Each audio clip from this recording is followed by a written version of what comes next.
What's up guys, it's All the Cars here. I'm assuming that you are watching this video because you either did not watch my Is It Worth Building One video, or you actually did go out and buy a JZS147. I'm going to give you the lowdown on these cars. There is a lot of lore and history behind them, and a lot of things that you're not really going to find in the forums unless you like deep dive, which I did a huge dive into the old Club Lexus forums and did as much research as I possibly could, along with using knowledge that I've gained previously over the years from owning multiple of these cars. And I'm going to share it with you guys and kind of give you a crash course on what these cars are all about. And I feel like with Lexus switching to only SUVs, which is an absolute tragedy, we don't need any more crossovers in the world. I feel like there is no better time to talk about one of the cars that started it all, and it often gets overlooked by the SC300 and 400 and the LS400, but anyone who's followed my channel for a matter of time knows that this is a car that's near and dear to my heart, and I love these things to death and have owned multiple, so let's jump right into it. This car was actually designed in 1988 by Giuseppe Giugiaro, who actually was the designer of the BMW M1 and the Lotus Esprit. So he's got some pretty good designs behind him. He's also got some that we're not going to talk about, like the Daewoo Lanos. Oh my goodness! But when this car came out, people thought it was kind of based on the Jaguar Kensington prototype. You can kind of see the similarities between just the doors and the body line, but the taillights are completely different and the front end looks pretty different too. I can see where they're getting that from, but I don't really think it was based on that. His company swore up and down it was not based on that car or anything related to it. And these JZS147s were built in the Tahara plant in Tahara City, Japan. Released in Japan for the Japanese market, the Toyota Aristo was originally debuted for the 1992 model year on October 10th of 1991. In the US, for the 1993 model year, it came at a price of $41,100, which in today's money, that would be the equivalent of around $94,000. So these things were pretty high end there. I mean, not as high end as the LS400 obviously, but they were definitely up there. And another thing is the JZS147 actually was a platform for the Toyota Crown. There's been a few times when I've been looking for parts for my own car. When I look up the chassis code, it gives me parts for a Crown. Another interesting fact about these is Toyota at the time was really trying to get up the automation in their factory. Of all the welds on it, 4,200 welds were done by robots, whereas they had 8 spot welds on the entire car that were done by hand. Let's get on to some of the features of these cars. They boasted up and down in the manual, and everywhere I could find online, that it had a drag coefficient of 0.31 CD. And they really tried hard to make it more sleek than a lot of the other Japanese luxury sedans that were coming out at the time. In the US market, the GS300 was offered exclusively with the 2JZ GE, making a roughly 227 horsepower. The numbers are a little iffy on that. Everywhere I look, it gives me a different spec, and I'm sure over the years nowadays it's way less, but it's about 220 to 227 horsepower is what I gather. And then 210 torque roughly as well. But in Japan, the Aristo came with the 2JZ GTE, which offered around 314 horsepower and 320 foot-pounds of torque. And that's honestly the one to have. However, there was also, in Japan only, a option for a 1UZ FE, which made roughly 249 horsepower. Again, the numbers on that are a little speculative. I can't get a solid answer out of that. And about 260 foot-pounds of torque. And the chassis code on those was actually JZS143. And they were offered with all-wheel drive, and the all-wheel drive was the only way you could get the V8. So that's pretty cool, because in America we got the second gen offered with the 1UZ, but not the first gen. So it's really cool to think that they actually did that in Japan, and we could have had it in the US, but you know, we always get kind of the bottom end of the stick on this type of stuff. But anyways, some of the options you could get for this car in the US were a moonroof, which that's the only thing I would change about my car, is I really wish it didn't have a moonroof. I'm not a huge fan of moonroofs. I have one on my GS and my Yukon, and I just keep the sunshade closed all the time. They're just prone to leaks, and they make the chassis less rigid. It's just never been something I've really wanted all that much. And they also came with, which mine has, a 12 CD changer. They were also offered with traction control, which the only vehicle I've owned that has had that has been my parts car, which I'm not opposed to. I'm not a huge fan of traction control at all. And then heated seats, which again, my parts car is the only one that had that. Neither of my other ones have had that, which is kind of surprising. And the Nakamichi sound system, which the Nakamichi sound system I haven't had on any of my cars. I've known people who have had Lexuses that have had it though, and it sounds pretty good. But I personally have never had it.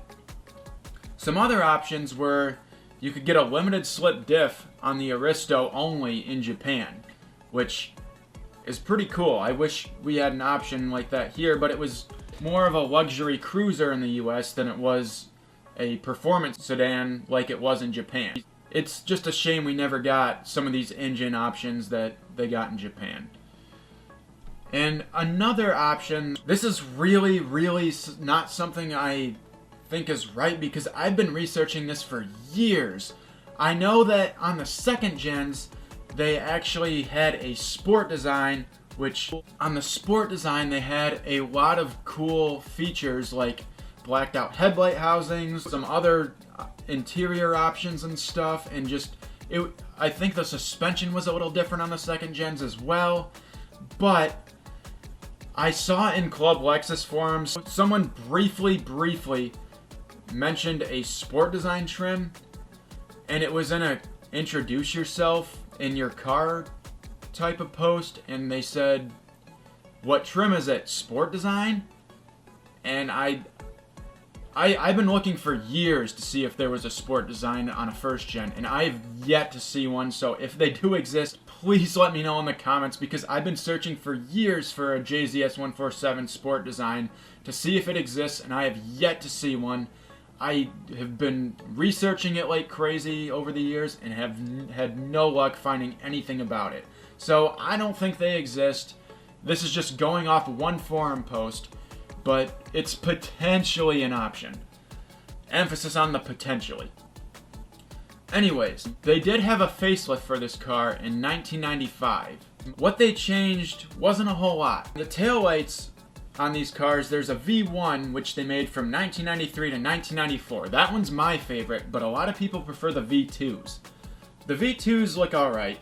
They made those from 1995 to 1997, but in 1997 they actually put a painted section in between the taillights. They're pretty hard to find. I haven't actually seen one in person. It changes the whole rear end of the car, in my opinion. Another change they made was they switched from a 4-speed automatic to a 5-speed automatic in 1996, which it's no manual, which sucks. That's kind of one of the biggest downsides of these cars to me, is no manual, but that's fixable. And now we're going to talk about some of the international differences. Overseas, these cars were completely different cars, as I was saying. In Japan, it was marketed way more as a sports sedan than it was a luxury cruiser. One of the big differences is the headlights, which, oddly enough, the headlights in the US are completely different to the headlights in Japan. The headlights in Japan have a little piece that sticks out on the sides. If you look at a picture, you can kind of see on the Aristos, and they don't have that orange side marker that we have in the US. Another thing is some of the Euro models actually had glass headlights, which is pretty cool. Those are pretty sought after. They're 2-piece headlights. The side marker and the headlight itself are both 2 separate assemblies. Another thing is Japan had the Aristo only, and this was an option, 3-piece wing, which I was able to score one for mine, and it looks pretty sweet. It makes it look a lot more aggressive from the rear end and just the side profile. It looks really good.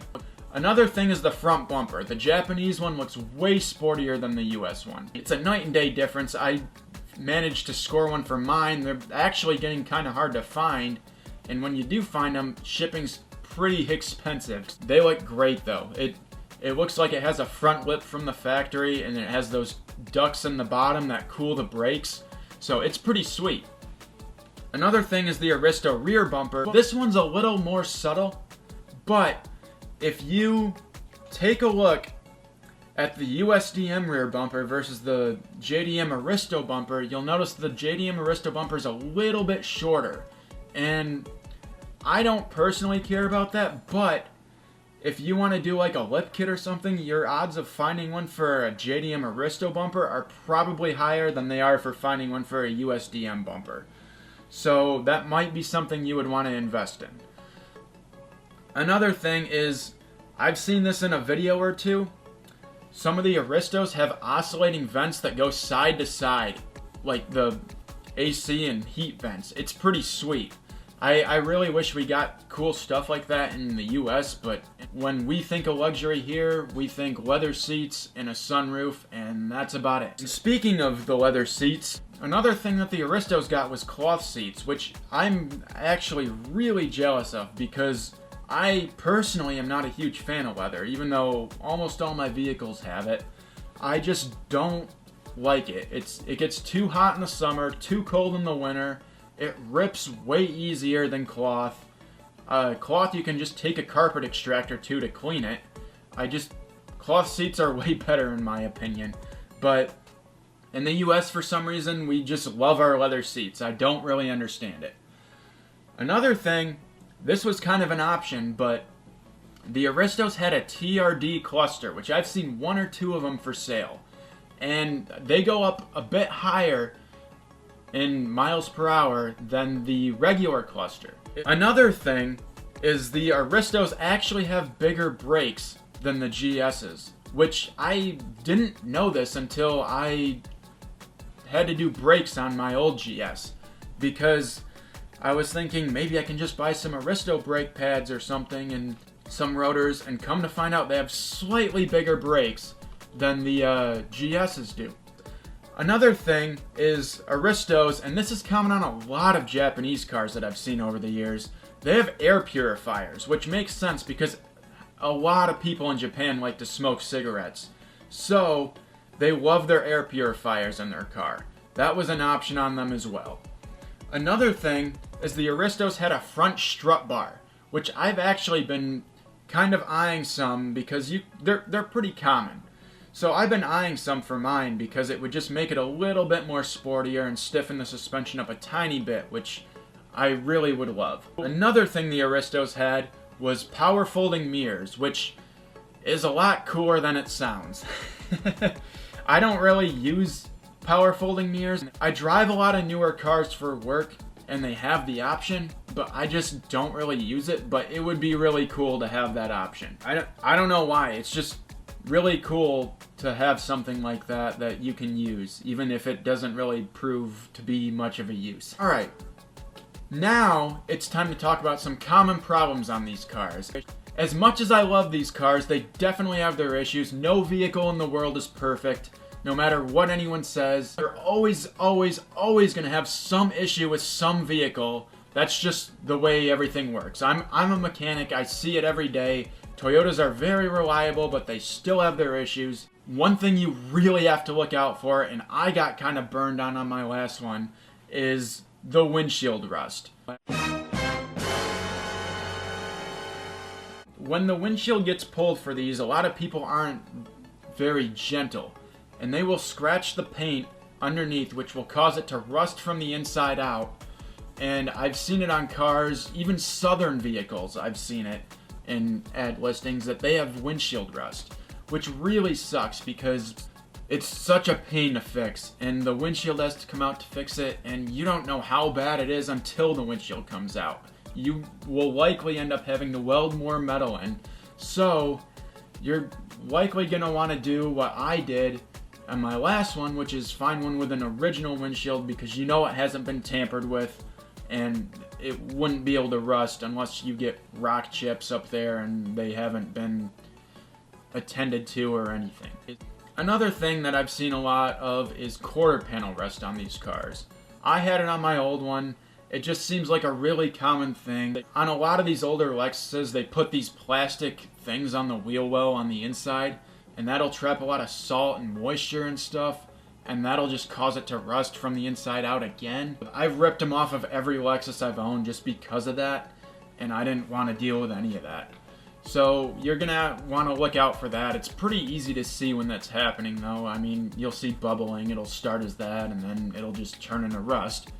Another thing is rocker rust. I dealt with that like on my old one. It didn't even have any pinch welds left. So that's kind of the only one I've seen that on, but it's still something you're gonna want to be wary of if you're gonna buy one, if you haven't already. You're gonna want to get under it and look at the rockers, because they do rust there and it can get pretty bad. Another thing, and I've seen this on even low mileage imported Aristos in person, is a lot of these two-tone cars, the gray on the bottom will start to peel off, and it really sucks.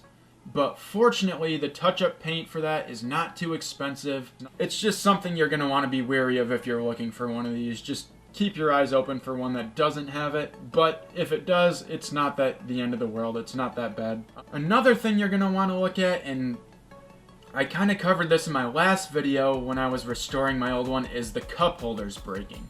The cup holders, if you haven't seen the video, I kind of go through how they break and show you how to fix them, but they do like to break and be unusable. But there's a pretty straightforward, simple fix for them, and it's very nice to be able to just have something like that at your access. One thing you'll find with these cars is the community is very helpful, and they really want to do whatever they can to preserve these things and keep as many of them on the road as they can. So there is a fix for it, and it's pretty straightforward and pretty cheap. And I will link the video of me fixing my cup holders down in the description.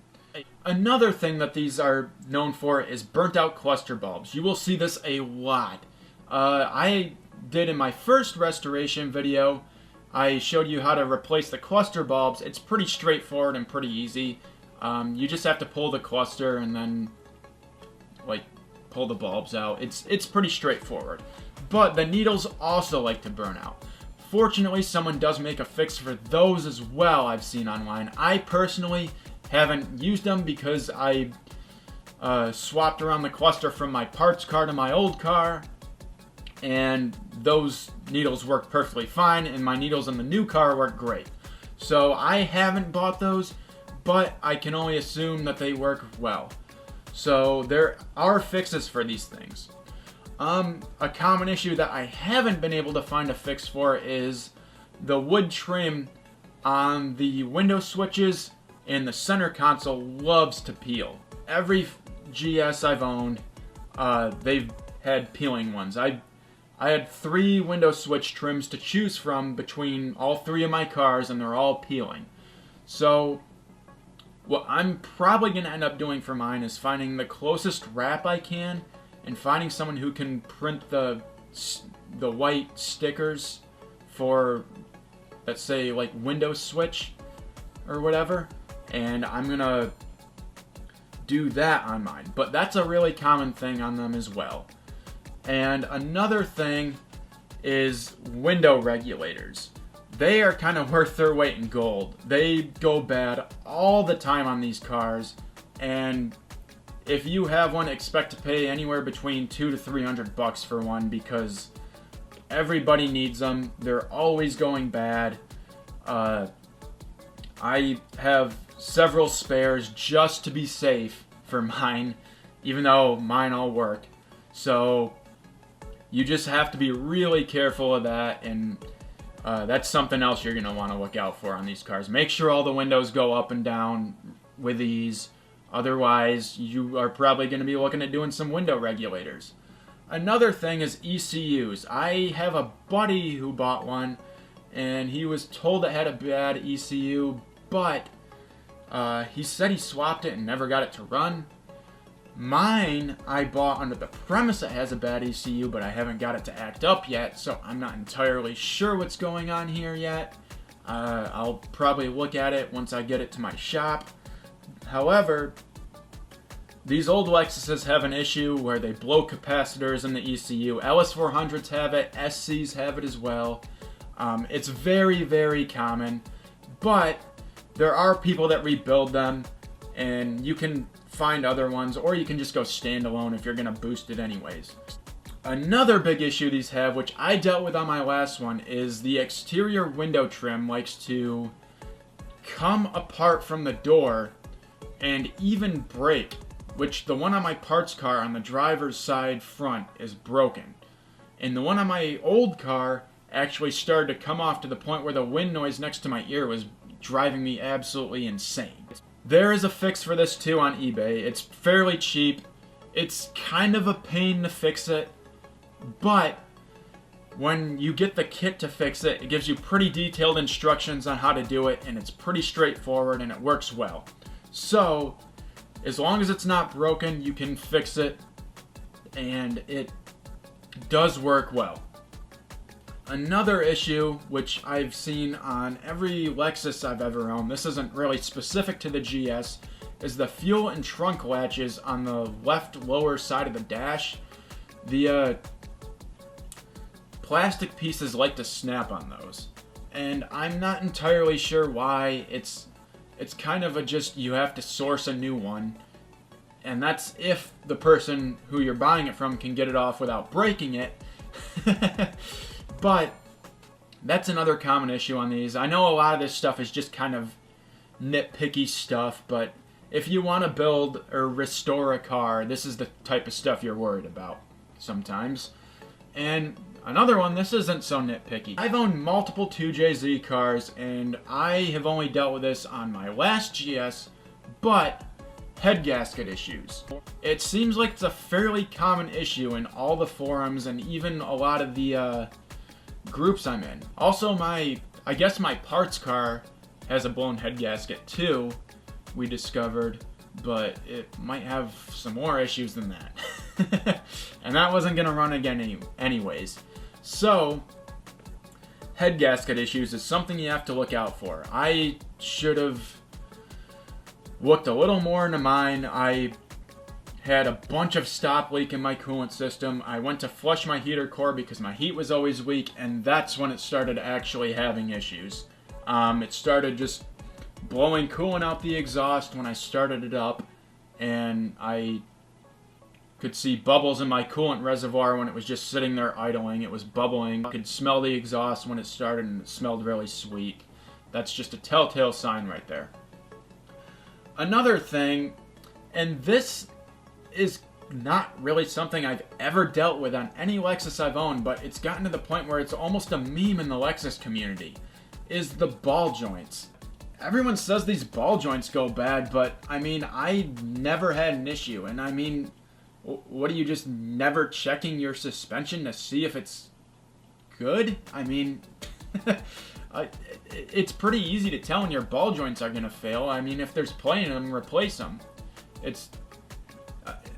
I feel like that's kind of just car ownership 101 regardless of the vehicle you own. But just be mindful of that, I guess. And I mean, if your ball joints are bad, replace them with some good quality ones. Don't cheap out and buy some cheap crap. I mean, it's going to go bad again very fast. I've learned that with any vehicle, not just Lexuses. Any vehicle, if you cheap out on safety stuff, it's going to bite you in the butt later. Another thing that sucks with these, which I kind of covered in my Is It Worth Building one, I'll link that video in the description. But another thing I learned with these is the parts availability is not great. Body stuff, interior stuff, you're going to have a very tough time finding stuff that you're looking for that is going to be good. However, mechanical stuff, you're pretty much set. And speaking of that, we're going to get on to parts compatibility, which the nice thing about these cars is they have a lot of mechanical compatibility with a lot of other cars. Suspension especially, I mean 2JZ obviously it's kind of just whatever 2JZ stuff you can get your hands on, which is, the sky's kind of the limit for those engines. However, apparently Mark IV Supra and SC300 coilovers are supposed to work on these cars and just bolt right up. So that's a plus. Another plus is the rear end is entirely Mark IV Supra and SC300 stuff. Down to the differential. If you find a Supra limited slip diff, you can run it. If you find a SC300 diff, you can run it. I have a buddy, he swapped his Aristo non-turbo to a SC300 rear end, which is geared a little bit higher, but the rear suspension entirely is SC and Supra stuff. Front upper control arms are 2nd gen GS. I am running SPC 2nd gen GS300 upper control arms on my R154 car, and they are great. I love them. The front brakes, you can upgrade to LS400 or Mark IV Supra turbo brakes, and they are basically a direct bolt-on. The only thing is you have to run RCAs, roll center adjusters, which you can buy them online for not too much. They just put a little bit of a space between the ball joint and the knuckle so that it corrects the angle of the ball joint when you lower the car. The rear brakes, I've heard Mark IV Supra turbo rear brakes are the go-to. They are way cheaper to get pads for, way easier to source parts for. They just are a better brake all around.